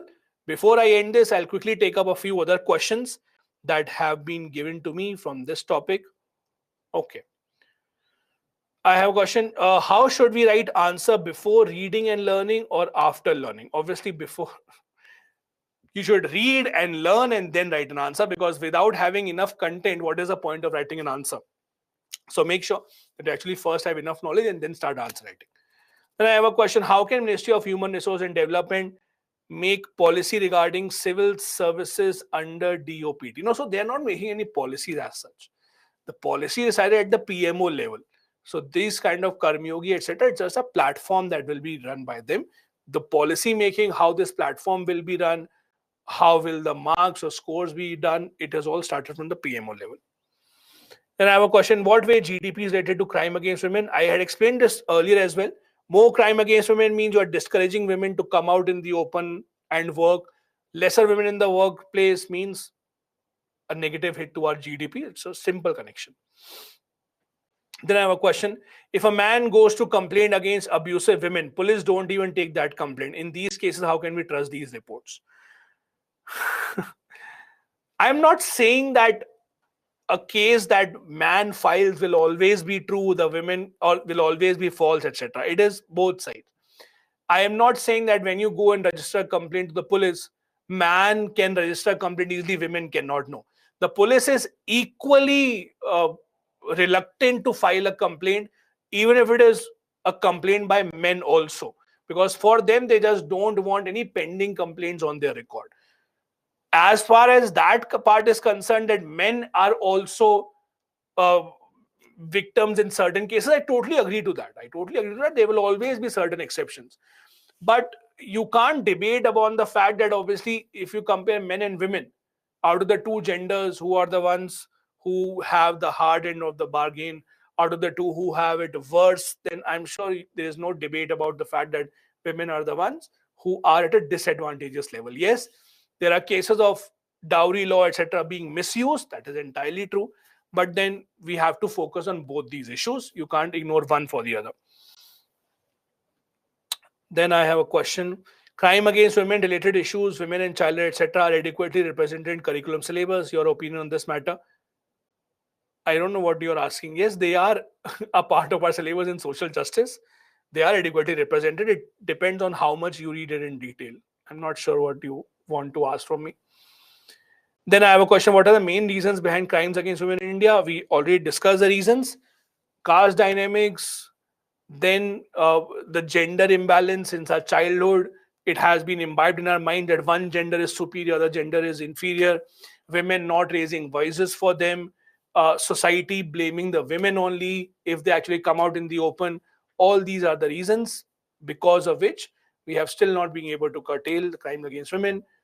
We have to make our investigative agencies much more aware of how to investigate these kind of crimes. We have to give a proper helpline to these women. Yes, Ministry of Women and Child Development does help them in many regards, but still it is very, very, very difficult for a woman to actually come out in the open to register these kind of complaints. Just imagine a woman, let's assume she's a housewife, she is subjected to domestic violence.